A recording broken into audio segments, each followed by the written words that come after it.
지난 2월 26일 날 한국의 지성이라고 알려진 이어령 교수님이 하나님의 부름을 받았습니다. 여러분도 잘 아시다시피 2012년에 사랑하는 딸 이민아 목사님을 먼저 보내고 나서 이분이 하나님의 귀한 은혜를 입었습니다. 이민아 목사님은 임종하기 전까지 강단에 서서 하나님의 말씀을 끝까지 전하고 그 영혼들을 사랑하는 마음으로 끝까지 견디다가 하나님의 부름을 받았어요. 그래서 이여령 교수님이 너무나도 그 삶과 그 신앙하는 그 모습을 보면서 도전을 받아서 나도 죽을 때 내 딸처럼 할 거야 라는 다짐을 했다고 해요. 그래서 그가 임종을 얼마 안 남기고 남긴 마지막 메시지 육성이 있어서 여러분들과 함께 먼저 그 육성의 말을 한번 듣고 제가 말씀을 계속 전하려고 합니다. 내가 꼭 말하고 싶은 거는 나는 이제 뭐 알다시피 낫는 병이 아니기 때문에 어떤 약도 쓰지 않고 아무것도 안 하고 있는 거예요 지금. 그냥 암과 함께 지내고 있는 거예요. 약도 아무것도 안 먹어요. 아무것도 안 먹어요. 왜? 마지막 남은 게 죽음은 어떤 모습으로 오고 어떻게 다가오고 어떤 발자국 소리로 오는가. 그게 종교는 죽음에 관한 거예요. 100마디 말을 소용없는 거예요. 유일하게 죽음에 대해서 생각하는 게 종교. 과학이 생각해줘요. 정치가 생각해줘요. 경제가 생각해줘요. 한 번밖에 없는 가장 큰 사건이 죽음이야. 탄생이고 죽음이야. 탄생할 때는 예정된 거예요. 어떤 사건이 죽음 이상으로 크겠어요? 모든 게 다 사라지는 거예요. 그러니까 나의 종교는 시작하는 거예요. 지금 시작하는 거예요. 그거 맞닥뜨려 버린 거예요. 거기에서. 우리 딸은 훌륭히 그걸 해냈어. 정말 암이 있었으면 숨었을 거예요. 왜? 전혀 두려워하지 않고. 죽기 직전까지 1시간, 2시간씩 교회에서 이거 하고. 그렇기 때문에 암이 우리 딸을 정복 못했죠. 죽음이 정복 못했죠. 죽음은 그의 신앙의 한 에피소드에 지나지 않는 것이 됐고, 오늘도 내 딸을 기억하는 사람들은 처참하게 처절하게 말라서 끝까지 고사해서 그 처절하게 죽어가는 모습이 아니라 하나님의 신부라고 그 빛나는 얼굴로 교단에 서서 그의 마지막 얼굴이요. 암도 못 부신 거예요. 그의 사랑과 신앙을.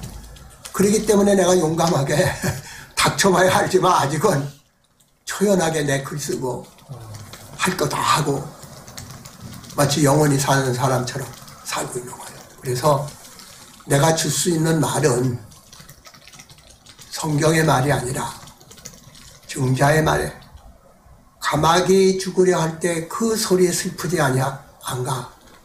사람이 죽으려 할 때 그 말이 착하지 아니한가? 죽음 앞에서는 거짓말 안 하는 거예요. 살려고 거짓말하고 돈 벌려고 거짓말하는 거지. 죽는 사람이 거짓말하는 법은 없어. 그래서 유언이 진실한 거예요. 그래서 유언만은 들어주는 거예요, 사람들이. 그 진실한 말. 살아있을 때부터 유언하듯이 말을 했으면 얼마나 좋았을까. 많은 거짓말 했잖아요. 죽음 앞에서는 거짓말 안 해요. 그래서 내가 지금 말하는 것은 그 죽음에 대한 것에 대한 유일한 해답을 되든 안 되든 죽음에 대한 해답은 종교밖에 없다. 문학이 그걸 하냐, 경제가 그걸 하냐. 다 살아있는 얘기지. 삶 속의 죽음이라고 하는, 삶과 죽음이 그 뭐 등을 맞대고 있는 동전의 안팎 같은 것인데, 그걸 여태까지 몰랐던 거예요. 우리가 생명도 몰랐던 거야. 죽음을 몰랐다는 건 생명을 몰랐다는 거야. 그래서 나는 진리요 길이요 생명이니라 하는 말은 나는 죽음이며 생명이니라 그 얘기거든요. 그러니까 돌아가실 수 있는 하나님이야.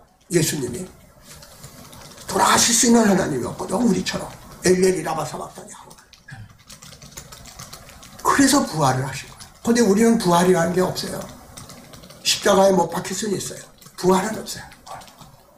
근데 예수님을 따라가면 부활이 있을 수 있다는 거죠. 그 부활이 육체를 가지고 내가 다시 태어나는 게 아니라 내 삶이 다시 피어날 수 있는 거죠. 내 글이 다시 읽힐 수도 있는 것이죠. 그러니까 부활의 방식이라는 게 반드시 인간의 모습으로 해가지고 하냐. 예수님 자신도 부활할 때는 예수님이 이제 올라왔어요. 그러니까 그 시몬 베드로가 금을 치고 있었을 때, 옛날처럼 금을 치고 있었을 때 그 요한이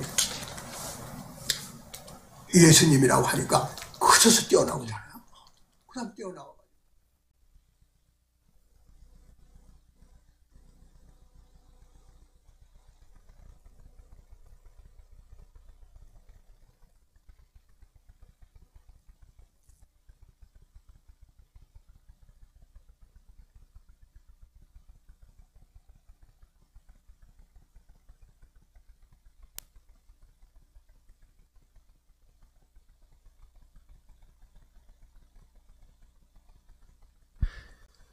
이여령 교수님의 그 말이 많이 울리지 않습니까? 오직 죽음은 종교만이 생각한다고, 종교만이 해결할 수 있다고 그렇게 말하지만 오직 죽음은 예수 그리스도만이 해결할 수 있는 문제입니다.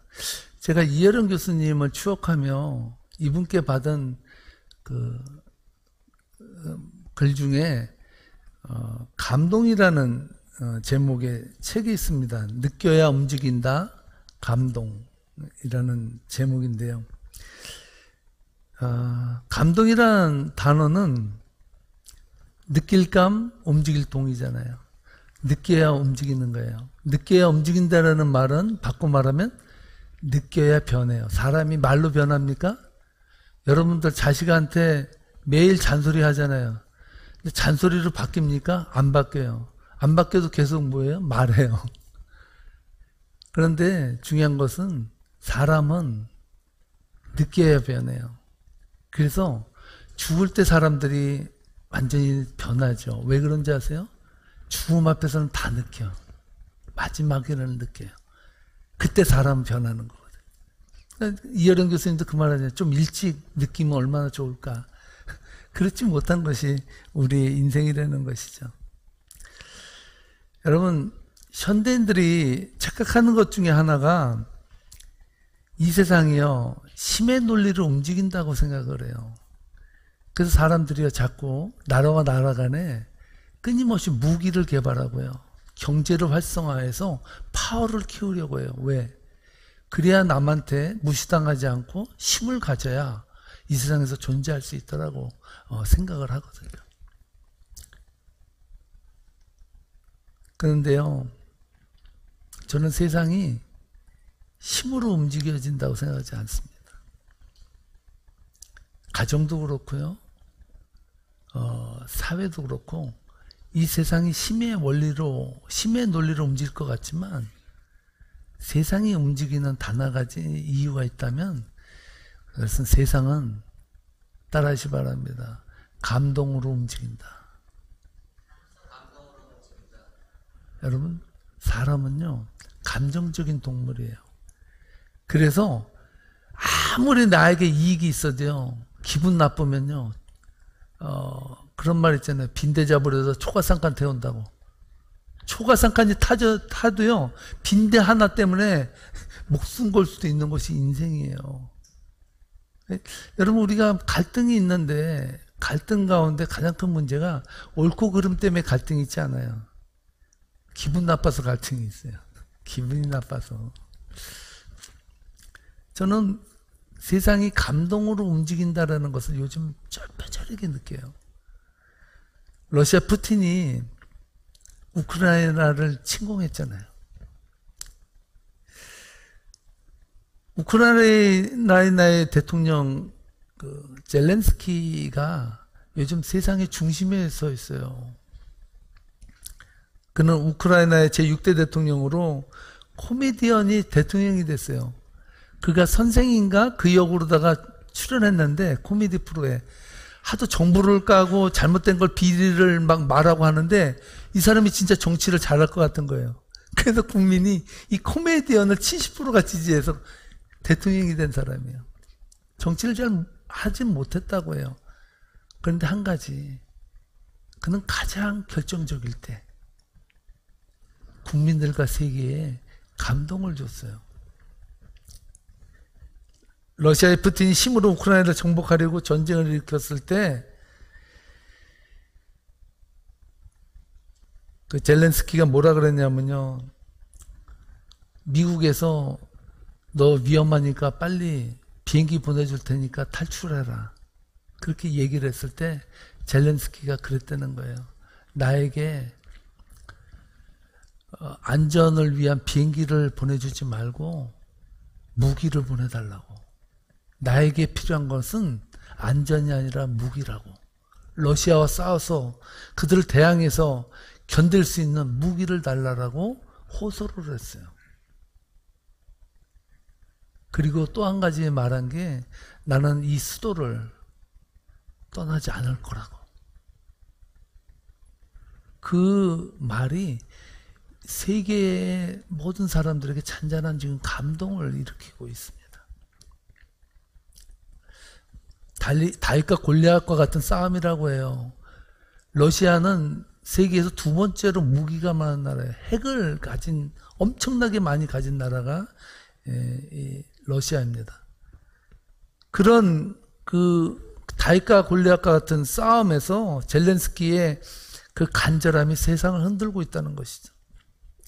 특별히 그가 벨기에 브뤼셀에서 열린 EU 회의에서요, 동영상으로 화상으로 다 서로 회의를 했는데 젤렌스키가 뭐라고 말했냐면 이렇게 말했습니다. 우리는 살기 위해 싸우고 있습니다. 이것이 가장 강력한 동기입니다.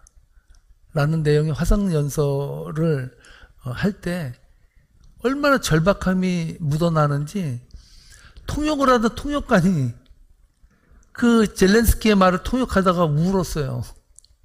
그것이 또 세상을 감동시켰는데 어떻게 감동시켰냐. 그러면 해외에서 5만 명의 우크라이나 젊은이들이 내 나라를 지키겠다고 우크라이나를 집결하고, 중립국인 스위스가 200년의 금기를 깨고 나는 이 약한 나라 우크라이나를 위해서 지원할 수 있는 것을 하겠다라고 나섰고요. 거기다 스웨덴과 핀란드도요, 우크라이나에 무기와 식량을 지원하겠다고 나서고, 독일에서는요, 대전차를 선멸할 수 있는 무기들이 있다고 하는데 그 무기들을 지원해서 그들로 하여금 싸우게 하는 힘을 실어주고 있습니다. 여러분, 이러한 일들이 벌어지는 것이 왜일까요? 우크라이나가 힘이 있어서 그렇습니까? 우크라이나 힘이 없어요. 대통령은 절실히 말하면 우리는 힘이 없다. 당신들이 우리를 도와주지 않으면 다음에는 당신들 차례다라고 말할 정도로 힘이 없는 나라예요. 그런데 3일이면 함락할 것이라고 러시아가 밀고 들어왔는데 지금 8일이 넘게 지나도 함락하지 못하고 저렇게 전전긍긍하고 있습니다. 힘으로 약자를 장악하려는 러시아에 비록 힘은 없지만 국민과 함께 끝까지 우크라이나를 지키겠다고 결심한 젤렌스키 대통령과 연약한 여성임에도 불구하고요, 나에게 총을 달라고, 내가 총 쏘는 연습을 해서 나도 전쟁에 나가겠다고 하는 그 무수히 많은 여성들, 그런 여성들이 전 세계에 잔잔한 감동을 주고 있다는 사실입니다. 오늘 저희가 본문을 살펴보면서 제가 이 본문의 화두의 주제를 감동이라고 기록해 봤습니다. 감동. 느껴야 움직이는 것. 그것은 동서고금을 막론하고요. 인생이 움직이는 것은 권력 앞에서는요, 잠깐은 굽실거릴 수 있어요. 그래서 옛날에 그 말 있죠. 정승집 개가 죽으면 문상을 가도 전승이 죽으면 문상을 안 간대. 정승집 개가 죽으면요 가서 눈도장 찍어야 되잖아요. 정승하게. 근데 정승이 죽으면 아유 끝났네 하고 손 들고 안 간다는 거예요. 권력이 영원할 것 같고 힘이 영원할 것 같지만 힘으로 세상은 움직여지지 않아요. 이국 땅 베들레헴까지 와서 힘없고 나약한 나오미를 위해서 생활전선으로 룻은 뛰어들었습니다. 룻은 하층민이 감당하는 아주 빈약한 인생들이 하는 이삭 죽기로, 오늘날로 말하면 폐지 줍는 인생으로 하루를 연명하는 인생을 살았어요.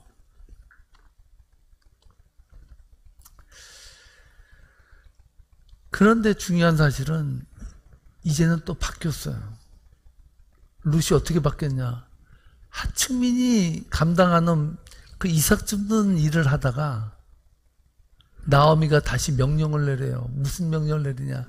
야, 이삭을 주셔서 나를 공양하지 말고 이제는 네가 우리의 가문을 일으켜 세우도록 기업 물을 자를 찾아서 네가 우리의 집안을 살려다오. 엄청난 명령이에요. 엄청난. 이게 쉬운 문제가 아니라고요. 이런 문제들이. 그래서 그가 오늘 본문에 보면 누구를 찾아가요? 보아스를 찾아간다는 거예요. 보아스가 타작마당에서 먹고 마시고 흥에 기어서 곡식단 옆에 쓰러져서 자게 되었습니다. 오늘 7절 말씀에서 그 사실을 말해주는데 함께 7절 말씀 읽어보겠습니다. 보아스가 먹고 마시고 마음이 즐거워 가서 곡식단 더미의 끝에 눕는지라 룻이 가만히 가서 그의 발치 이불을 들고 거기 누웠더라. 지난 시간에 여러분들께 말씀드렸죠. 타작마당이 어떤 곳이라고요? 타작마당은 범죄의 소굴이에요. 쉽게 얘기해서 위험한 지역이 타작마당이에요. 그 타작마당에 여자들이 얼씬거린다는 것은요, 창기 이외에는 여자들이 잘 가지 않는 곳이 바로 타작마당이었다는 것이죠. 14절에서 그 사실을 뒷받침해 주는데요. 보아스가 뭐라 그런 줄 알아요? 14절 말씀 읽어보겠습니다. 룻이 새벽까지 그의 발치에 누웠다가 사람이 서로 알아보기 어려울 때에 일어났으니 보아스가 말하기를 여인이 타작마당에 들어온 것을 사람이 알지 못하여야 할 것이라 하였습니다. 보아스가 룻에게 말하는 거예요. 야, 룻, 너 여기 왔어 안 왔어? 왔는데 아니야 그렇게 말하면 안 돼. 다시 여기 왔어 안 왔어? 안 왔는데요? 그래 그래야 돼. 새벽에 아무도 모르게 보아스는 룻을 보내요. 왜 그래야 되냐? 타작마당에 들어온 것을 사람이 알지 못해야 돼. 알면 큰일 나는 거예요. 이거. 룻이 상당히 방탕한 여인으로 찍힐 수도 있고요. 별로 스토리가 이상하게 전개될 수 있는 그러한 상황에 처해졌다는 것을 우리는 볼 수 있다는 거예요. 여인이 이러함에도 불구하고 그렇다면 여러분 이렇게 생각해 보시죠. 왜 룻은 그렇게 금기시하고 위험한 타작마당에 아무도 모르게 숨어 있다가 왜 보아스의 그 이불 밑으로, 옷자락 밑으로 들어가야만 했을까? 왜 그랬을까요?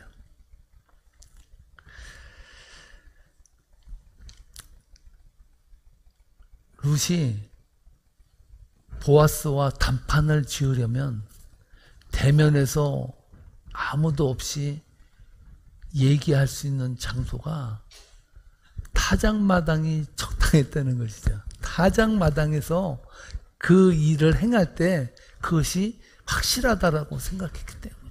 그래서 위험을 감수하고 룻은 타작마당으로 들어간 것입니다. 보아스가 그 타작마당에서 누웠을 때 룻이 발치에 누웠는데 보아스가 깜짝 놀란 거죠.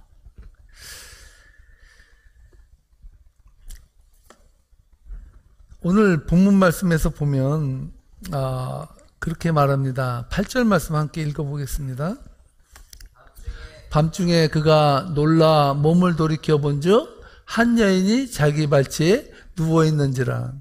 제가 단언하건대 보아스가 적어도 50살은 넘었어요. 왜냐? 제 경험으로 보니까요. 제가 수련회를 가잖아요. 한국에서 청년 때 수련회 가는 거는 학생 때 수련회를 가는 것은 정말 설레이고 1년 중에 기다리는 때가 크리스마스랑 수련회 때예요.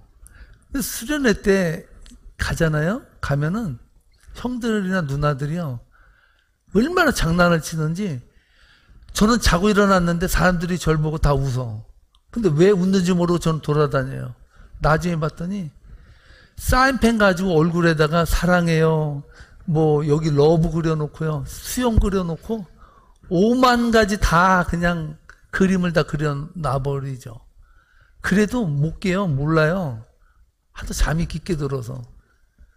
근데 요즘은 어떤지 아세요? 12시에 자도요. 4시에는 꼭 깨. 미치겠어요. 왜 이렇게 잘 깨지는 거야?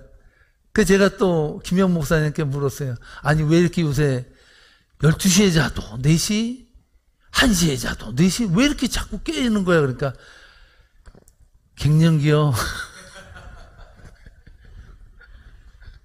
나도 그래. 나도. 그러더라고. 보아스가 발치에 살포시 누운 룻이 누군가 발치에 있는 것이 확 느껴져서 화들짝 놀라서 깬 거야. 아니 너 누구야? 이렇게 물었다는 것이죠. 8절로 9절에서 그 사실을 말하는데 우리 다시 한번 8절 9절 말씀 읽어보겠습니다. 밤중에 그가 놀라 몸을 돌이켜 본즉 한 여인이 자기 발치에 누워있는지라. 이르되 네가 누구냐 하니 대답하되 나는 당신의 여종 루시오니 당신의 옷자락을 펴 당신의 여종을 덮으소서. 이는 당신이 기업을 물을 자가 됨이니이다 하니.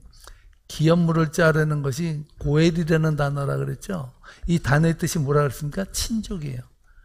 당신이 이 엘리멜렉의 가문에 친족으로 책임질 수 있는 사람이니까 내가 이 발치에 누웠고 당신이 이 엘리멜렉의 가문을 좀 책임져 주셔. 이렇게 말했다는 거예요. 누가요? 룻이. 여러분 아닌 밤중에 홍두깨라고요. 발치에서 누가 자는데 여인이 갑자기 누구야? 그래서 일어나서 당신이 기업 물을 자예요. 책임져 주세요 하면 미친 여자 아니야? 완전히 너 갔구나. 빨리 가라. 이렇게 말할 거 아니에요. 그런데 보아스가요. 공감을 해요. 룻을 인정해줘요. 10절로 11절 말씀에서 그 사실을 말하는데 함께 10절로 11절 말씀 읽겠습니다. 그가 이르되 내 딸아 여호와께서 내게 복 주시기를 원하노라. 내가 가난하건 부하건 젊은 자를 따르지 아니하였으니 내가 베푼 인애가 처음보다 나중이 더하도다. 그리고 이제 내 딸아 두려워하지 말라. 내가 내 말대로 내게 다 행하리라. 내가 현숙한 여자인 줄을 나의 성읍 백성이 다 아느니라. 보아스가 말해요. 야 룻아, 네가 처음에 나에게 베푼 인애, 그 사랑이 나중에 너가 진짜 진한데 고마워. 내가 너 기업 물을 자 대줄게. 어떻게 보면 정말 룻은 나오미가 나이가 있었어요. 왜냐하면 내 딸아 그러잖아요. 딸 같은 애, 딸 같은 여자예요. 룻이. 그렇게 딸 같은 여자가 와서 아내가 되겠다고 한다 그러면 여러분 어떻겠습니까? 이게 웬 떡이냐, 고맙다 이렇게 이야기했을 것 같아요. 근데요, 그렇게 했다면 보아스가 기업 물을 자로 딴 사람이 먼저 우선이다라는 말 안 해요. 아니 그래 그냥 하자 이렇게 했을 거예요. 이 사람에게 중요한 것은 룻을 얻는 것이 중요한 것이 아니에요. 보아스에게 중요했던 것은요, 룻이 가문을 일으켜 세우기 위해서 기업물을 짜로 쓸 수 있는데 그가 안전하게 쓸 수 있는 것을 위해서 무엇이 필요한가를 염려해 줬던 것이지. 어떤 사람은 그래요. 아, 룻이 젊은 여자 얻어서 좋겠다, 그렇게 해서 사랑해서 하려고 그러나 보다. 그런 것이 아니었어요.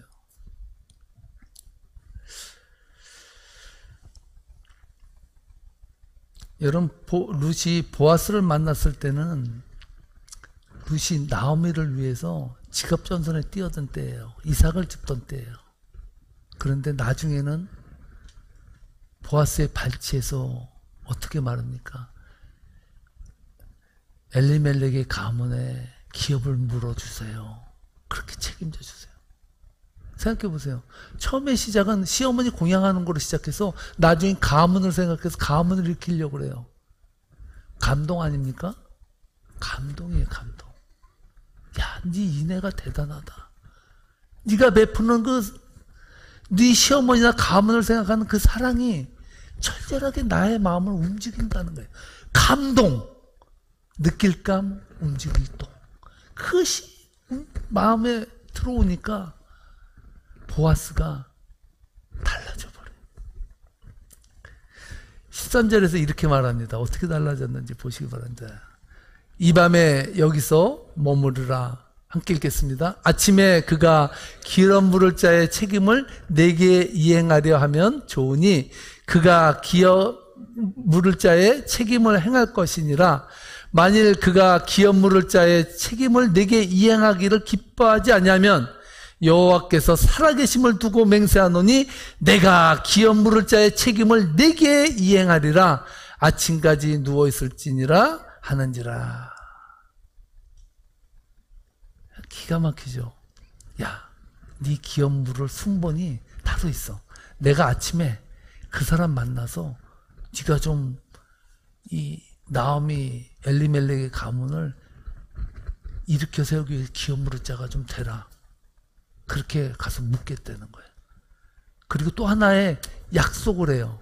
만약에 내가 너 맹세한다.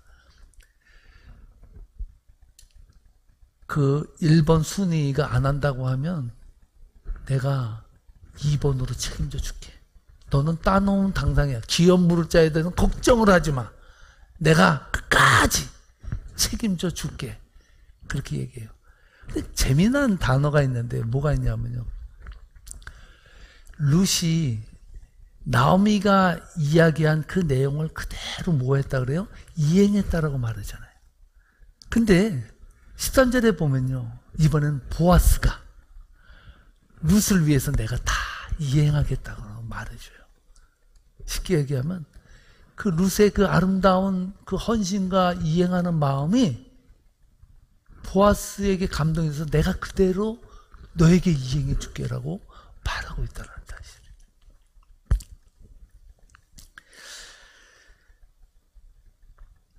여러분, 동이 틀 때가 되었습니다. 보아스가 룻을 집으로 돌려보내요. 15절 말씀에 보니까 그냥 또 돌려보내지 않아요. 어떻게 합니까? 함께 읽겠습니다.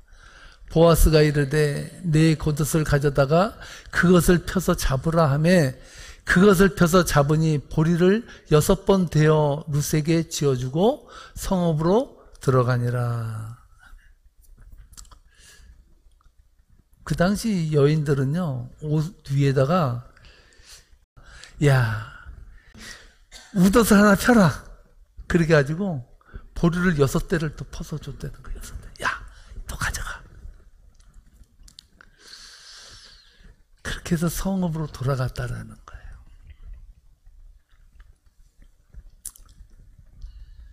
너무 감동이 되니까 보아스가 야, 내가 너에게는 뭐든지 다 주고 싶다. 보러 오라니. 내가 있는 것은 곡식이니까 이거라도 너 가져가라고 룻에게 주고 보냈다는 사실이죠.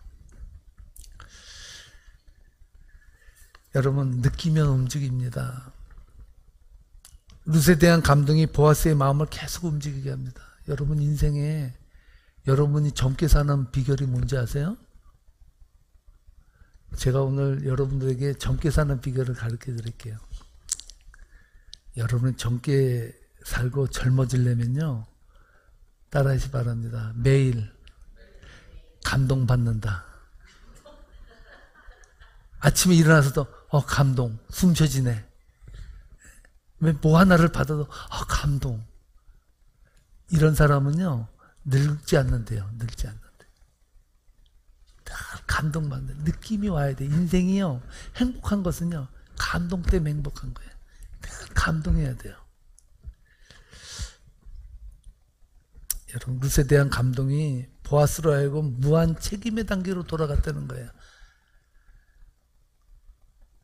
마치 그 우크라이나의 대통령이 그 감동적인 말을 했을 때 세상의 모든 세계가 감동해서 독일은요 그 연료를요 러시아에서 거의 반 이상 60% 이상을 러시아에서 끌어와요. 러시아가 없으면 큰 문제예요. 손해가 엄청나는 거예요. 그럼에도 불구하고 러시아는요 그 손해를 감수하고 우크라이나 땅에요 무기를 보내주는 거예요. 무기를. 감동하면요 손해도 감내해요. 손해도 감수할 수 있다는 거예요. 감동받으면. 제가 오늘 말씀을 드리는 핵심으로 지금 들어왔습니다.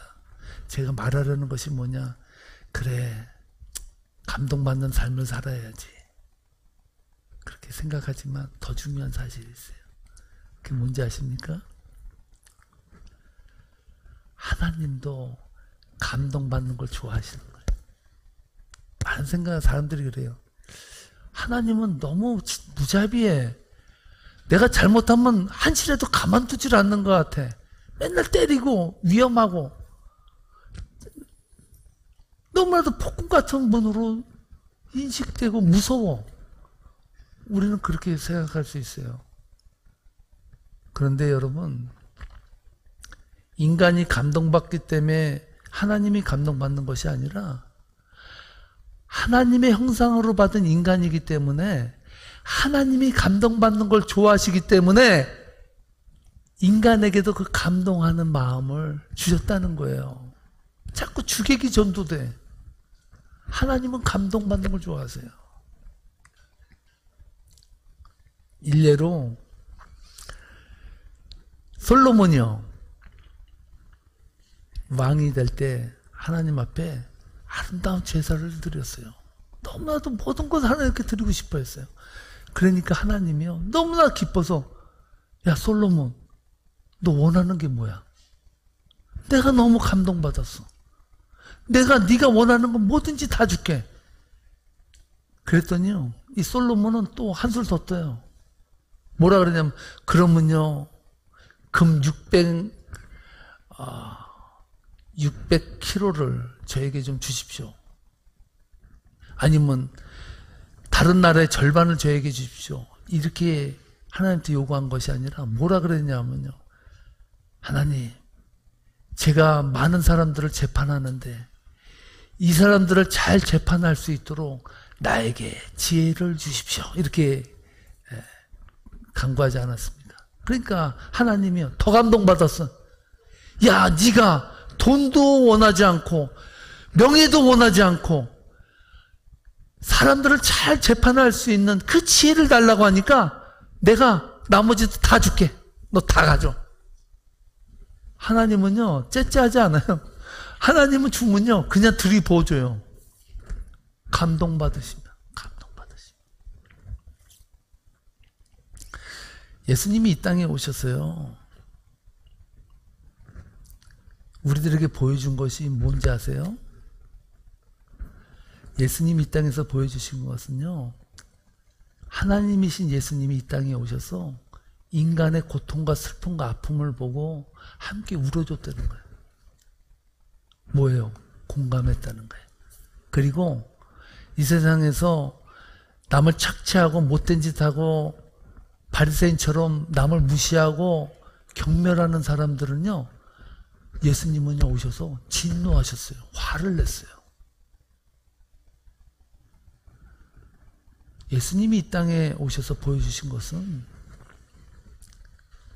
감동이에요. 내가 너희들과 함께 아파하며 너희들이 최선의 삶을 살려고 할 때 내 마음의 협조가 감동되고 내가 너희들을 축복하며 함께 갈 거야. 보아스를 통해서 하나님은 우리들에게 야, 나도 감동받는 하나님이다. 나도 너희들을 통해서 감동받고 싶다. 그러면 보아스가 룻에게 그거를 펼쳐서 쏟아부어 주었던 것처럼 놀라운 하나님의 역사가 여러분들의 인생 가운데서 펼쳐질 줄 믿습니다. 감동 속에 사시는 저희 여러분 되시기를 주님의 이름으로 축복합니다. 기도하시겠습니다.